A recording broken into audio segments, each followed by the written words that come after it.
Ada pendapat kata dalam lebih kurang 900 tahun lepas Islam sampai ke tempat kita ni. Sebelum daripada Islam mari, kita ni agama Hindu. Bukan kita orang India, kita orang Melayu, tetapi beragama Hindu. Bukan kita orang India ni, nak kata India ni tanah hamba, bukan. Dia ada penduduk asal dia, kita orang tanah Melayu, cuma agama saja. Nah, agama Hindu. Sebelum daripada Islam beratus, boleh kata beratus tahun lah Hindu ni. Sebab Hindu ni dalam 3000 tahun lepas agama dia diasaskan agama Hindu. Ya Buddha lain Hindu lain. Buddha lepas pada tu, Hindu sebelum ni. Hindu ni tak ada pengasas. Dia kabar-kabar jadi agama. Tiba-tiba tak tahulah apa lagu mana tiba-tiba jadi agama. Maka antara cara ibadat orang dia sembah Tuhan nama Yang. Maka orang dulu kalau nak sembah kat dia panggil mai kita pergi sembahyang Tuhan nama Yang. Maka sembah Tuhan nama Ye. Maka orang sekali mari sembahyang, mari sembahyang. Maka lah ni kita tengok di TV pun dia tak terjemah dah. Hayya 'alas solah, marilah sembahyang. Sebab ada orang kritik perkataan tu. Tetapi kita tak masuk ke sembah Tuhan. Ya nah, kita mari sembahyang kau tak demo. Sembahyang maknanya sembahyang solah lah maknanya. Sebab itulah solah ni dia terjemah ke rukun-rukun solat. Rukun-rukun sembahyang sebab ada orang kritik perkataan sembahyang tu. Tapi kita maksud kita duk sembahyang tu bukan maksud sembah Tuhan nama dia tu. Cuma bahasa orang zaman dulu kita guna pakai lagu tu. Rukun-rukun sembahyang, apa dia maksud rukun? Benda yang mesti kita buat di dalam ibadat. Kita mengaji dah apa dia syarat, benda yang mesti buat atau yang berlaku sebelum daripada sembahyang. Kena ingat tu, mudah nak mengajar pula kitab ni di rumah. Ni mengaji bukan main menulis habis tulisan, tak nampak apa. Aku khusus sekali. Beli kata pembesar tak boleh baca juga, nyanyolah. Kita mengaji cara orang tua ni betul sungguh kena beli kata. Nama alih tendeming, nama jadi sarkis sungguh buat kita. Takut itulah mengaji dah. Tapi sekurang-kurangnya kalau tak boleh mengajar untuk diri kita tak apa dah. Ada buku ni boleh rojok bila-bila ni. Kalau kita muskil kau apa dia ada masalah dalam bab semaya, kita tengok hamba mengaji juga tengok rukun semaya ada berapa. Rukun sembahyang terbahagi kepada 17 perkara. Ada pendapat kata 13 perkara sahaja. 13 perkara. 4 lagi bukan rukun. 4 lagi ia tambah tamak ninah. Tamak ninah ni bukan rukun sebenarnya. Tamak ninah ni syarat kepada rukun. Misalnya tamak ninah ketika rokok. Tamak ninah ni bukan rukun, dia hanya syarat kepada rokok. Benda tu nak panggil rokok mesti kena tamak ninah.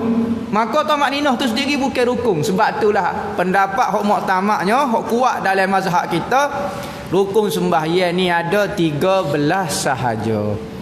Ingat, 13 ni lagu mana? Ne kena buat, 5 kena sebut. Ne kena buat, tak payah sebut. Macam diri, tak payah sebut. Diri, tak payah sebut. Kena duduk diri je, tak payah. Rokok tak payah sebut. Kau sebut rokok, tak payah sebut. Kita rokok saja, bergerak saja. Jadi ingat, dalam 13 tu ne kena buat, 5 kena sebut. Gapo dia ne hak kena buat? Kita sebut dulu awal-awal ni. Ngapa? Tanya anak-anak. Rukun sembahyang ada 13. Ne kena buat. 5 kena sebut. Baru 11 baru dah. 2 lagi. So kena ingat. Dipanggil niat. So lagi tertib, tersusun semaya. Start daripada alif Allahu Akbar sampai mim assalamualaikum. Cukuplah 13. Jadi ne kena buat. Gapo dia hak kena buat? Pertama, berdiri tegak. Diri cacat. Sekadar kita boleh. Kalau orang bokok sabuk diri lagu tu dah. Nak kata lagu mana dah dia bokok dah. Sekadar dia mampu. Okey. Boleh saya berdiri straight boleh, tapi sakit pinggir lah. Saya kalau condong gini tak sakit pinggir. Tak wajib berdiri straight, boleh dah dia bongkok ke tubuh dia. Berdiri ni bagi sembahyang fardu. Sembahyang sunat boleh sambil duduk boleh. Saya mampu berdiri, saya nak sembahyang duduk, boleh hukum dia sembahyang sunat. Rukun berdiri ni bagi sembahyang fardu. Diri caca. Tak payah sebut, kena buat saja. Hak ni benda hak kena buat dalam sembahyang ni. Pertama berdiri. Kedua rokok. Rokok ni kita condong ke tubuh kita sekadar tapak tangan tersentuh dengan lutut.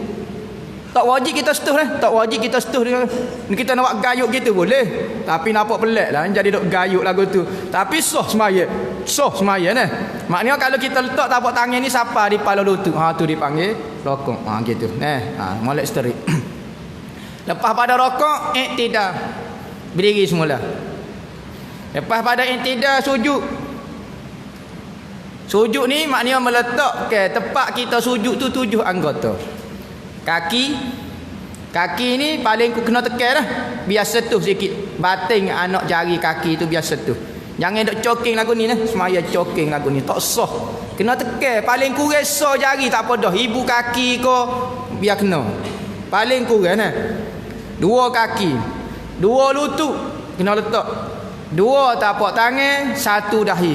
Cukup 7 anggota kena letak. Tu dipanggil sujud. Kalau kita misalnya sujud, tangan tak letak lagi dak bergaru gini. Bahasa jenis menyakit garu semaya. Tak cukup 7 anggota. Lepas tu orang sebut Allahu Akbar, kita pun Allahu Akbar. Tak sah sujud saat ni, tak letak berhabis. Kena letak berhabis. Nak garu setara mana pun letak dulu. Qadar subhanallah, lepas tu akaklah bergaru. Kena letak juga biar 7 anggota. Dalam 7 anggota ni wajib kena buka satu saja dahi. Warak setara mana pakai pudah kau apa dia wajib selok sikit dahi. Biar nak kena dahi. Sedikit tak apa dah. Misalnya pakai biasa tengok pakai terbuh orang nak curi dak. Terbuh orang curi tu kan. Nampak mata saja. Okey tebuk bulat besar ni, boleh sujud sah dah, tak ada masalah apa. Ataupun pakai orang nak nyelai tu kan. Nak nyelai tu. Pakai baju ketat tu, tebuk dobel atas dahi ni, sikit pun tak apa dah. Tak syarat penuh. Maknanya kalau kita pakai terebuh kan. Debuh orang zaman dulu tepan ni debuh dia. Nampak wajib pakai debuh tu kan. Kalau tutup habis, tutup sampai kening ni, tak sah. Dia kena akak selok sikit. Akak sikit biar kena. Sikit tak apa dah. Tak apa dah. Beres hak penting pun dia sah dah. Tangan pula sunat buka. Wajib buka. Dahi wajib kena buka. Tutup langsung tak sah sujud tu. Tutup sama ada tutup dengan goni ko, tutup dengan kain semaya kita, kain kano. Ada orang satu spesies juga. Berkali kapek bau hapuk kau lagu mana. Kain kano dia okey tanya sujud dia perut dia tak ke depan. Lapik dengan kain kano dia. Dia pun sujud atas kain kano dia. Batallah sembahyang dia. Kerana sujud atas pakaian kita sendiri. Kalau sujud atas benda hak bukan pakaian kita tak apa. Kita tak sejadah ke, kita letak sapu tangan ke apa dia hak tu tak apa. Hak ni pakaian hak kita pakai lah ni. Kain kano lah biasa orang buat perut dia tak depan perut sujud atas kain kano. Subhanallah. Nampak macam wangi, nampak macam jadi. Apa tak sah semaya dia sebab dikira lapik dahi. Dikira lapik dahi nah. Wajib kena buka.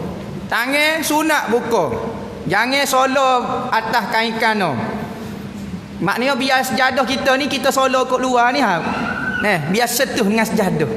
Jangan solo. Biar setuh dengan sejadah moleknya. Tapi kalau misalnya payah jadi nak masuk gitu jadi kau payah ke, jadi takut terbuka pula, jadi masalah pula. Tak apa, hak penting sunat saja buka tangan. Lutut pula jangan buka lutut terbatallah sembahyang. Terbatallah sembahyang. Wajib kena tutup pula lutut, wajib kena tutup. Kaki buka lagi mana? Buka aurat lah. Buka solong kot dalam kain semaya tu ke, kain semaya. Maknanya biar setuh. Kita jirit tu biar setuh. Ni setuh kapet. Tu kalau latar biasalah. Kapet ni ataupun latar ni cukup untuk kita tutup kaki kita. Okey. Maknanya sunat biar setuh kaki. Tapi kalau kita semaya tingkat atas. Semaya tingkat atas, latar dia jarang. Kalau latar jarang, perempuan wajib tutup sebelah bawah deh. Lagu mana? Dia kena jirit kain kano dia. Jirit tak depan labuh ke? Dia jirit. Mudah tanya rokok, tanya sujud tak nampak lah. Tutup belakang. Tu baru sah. Kalau dia pakai duduk lagu tu, pakai kain kano lagu tu jatuh gitu, tak nak terbuka kat sebelah bawah, hukum dia batal sembahyang. Kia, ni kena buat ni benda dalam semaya dah. Ni panggil rukun. Kena berdiri betul. Kena rokok, kena iktidal, kena sujud. Duduk antara dua sujud. Duduk antara dua sujud, duduklah lagu mana asal kita selesa. Cuma ada cara sunat dia, iaitu duduk iftirash. Nah, duduk atas kaki kiri, tegak ke kaki kanan, duduk gitu. Duduk atas, dia panggil iftirash. Iftirash ni maknanya lembek. Kita apa kaki kita, kita duduk atas kaki kita. Tu dia panggil iftirash. Duduk atas lembek. Iftirash ni, firash ni maknanya lembek. Kalau tahiyat akhir, okey, kita solong kaki kiri ke bawah. Duduk atas papai punggung. Dia panggil duduk atas warikah. Warikah ni papai punggung. Orang panggil duduk tawarruk. Duduk tawarruk. Nah, sunat lagu tu. Nah, duduk tahiyat akhir gitu, duduk tahiyat awal gitu. Tujuan dia supaya orang tahu orang ni tahiyat awal atau tahiyat akhir. Mi mudah orang nak cari Misalnya orang ni mari lewat, dia tengok ni duduk tahiyat awal lagi. Berarti dia tak sudah lagi semaya. Tunggu dia sudah semaya, kita pergi dekat dia jadi makmum kepada dia. Ni kalau duduk tawarruk belakang, sudah belakang. Ni tujuan dia nak membeza di antara duduk tahiyat akhir dan duduk selain daripadanya. Sujud, lepas tu duduk untuk baca tahiyat, baca selawat dan baca salam. Ni benda kena buat ni. Duduk untuk baca tahiyat, baca selawat dan baca salam. Ni benda kena buat. Jangan baca tahiyat sambil berdiri, tak sah hukum dia. Rukun kena baca sambil duduk. Ni benda kena buat. 5 benda kena sebut dalam semaya. 5 benda kena sebut, jangan buat. Jangan buat, sebut sahaja. Fatihah, ada orang buat Fatihah. Mana boleh kena sebut. Gapo dia 5 benda kena sebut? Pertama, sebut Allahu Akbar. Pertama, sebut Allahu Akbar. Jangan buat ni. Allah. Comel main, akak tangan. Allah saja, batal sembahyang. Dia kena sebut, kena faham hak mana rukun qauli, hak mana rukun fi'li. Jadi rukun fi'li, rukun kena buat ni buat saja. Jaga hak buatan, perbuatan dia. Hak baca subhana rabbiyal azim, hak tu sunat je. Penting rukun dulu, betul dulu cara buatan dia. Manakala rukun qauli ataupun hak kena sebut, kena sebut. Tak usah recak. Kalau akak tak betul, misalnya akak tapi sebut Allahu Akbar, sah. Tapi hak ni akak takbir Allah. Allah saja. Tak tangan molek dah. Tak sah hukumnya. Dia tak tahu hak mana qauli, hak mana fi'li. Apa dia kena sebut? 5 benda dalam semaya. Kena sebut. Wajib kena sebut sehingga didengar oleh telinga paling kurang. Di waktu yang sunyi. Misalnya kita bangun tengah malam, tak ada suara kereta, tak ada suara orang nyawa, tak ada suara berdeku, tak ada bunyi suara kipas. Senyap ya malam tu kita sebut. Bismillahirrahmanirrahim. Dengar dah. Okey, cukup sekadar tu sahaja baca. Sekalipun ketika kita baca tak dengar, misalnya sini sibuk kereta bunyi, kat kereta api ko kita baca Fatihah tak dengar, okey, hukum dia sah dah. Kerana kalau nak derah sama dengan kereta api kat selok tentu dah. Pakcik tu saya kata bismillah, kata api alhamdulillah, jadi kau mengarut dah, jadi kau maka baca sekadar didengar oleh telinga jika ketika waktu sunyi. Tu maksud dia rukun qauli kena sebut. Pertama, apa dia kena sebut? Allahu Akbar. 8 huruf biar bunyi di telinga. Alif, la, ha, alif, kah, bara. 8 huruf. Allahu Akbar biar bunyi. Ni Allah bak bunyi apa dia? Mana dok mana pula? Kena sebut molek dah. Jangan Allahu kebak pula. Kebak apa ni? Alif kah bunyi akbar. Kebak pun banyak mana orang dak apa. Allahu akbar, Allahu kebak. Gapo dia mengarut belaka. Jadi kena betul disebutan tak ada gigi pun tak apa boleh sebut. Allahu Akbar pertama kena sebut penting. Akak tangan ni sunat sahaja. Penting ni mulut sebut Allahu Akbar. Kedua, apa dia kena sebut? Kena baca dalam semaya Fatihah. Start daripada bismillahirrahmanirrahim sampai waladdallin. Biar bunyi nun tu. Ni waladdallin. habis kat tu. Jadi kena jagalah sabdu dia hok 14 tu kena jaga sabdu dia. Sabdu ni orang Kelantan yang panggil sabdu. Orang lain panggil tasydid. Tasydid. Apa maksud tasydid? Huruf tu berganda. Dia ada bulat lagu ni Berarti ada huruf hidup so ada huruf mati so. Bismillah le mati so le bagi atas so. Maknanya satu. Bismillah hir ha ngaro mati so hir ra bagi atas so. Rahmanir Rahim. Nir so Rahim so. Tu maksud tasydid mati so hidup so. Siratal lazi. Siratal le mati so le hidup so. Ihdinas nun sok mati so. Ihdinas sok mati so sok bagi hidup. Ihdinas sirat. Tu kena berlatih lah. Ngecik air liu habis lah jawab dia. Kena berlatih lah. Kalau hok pakai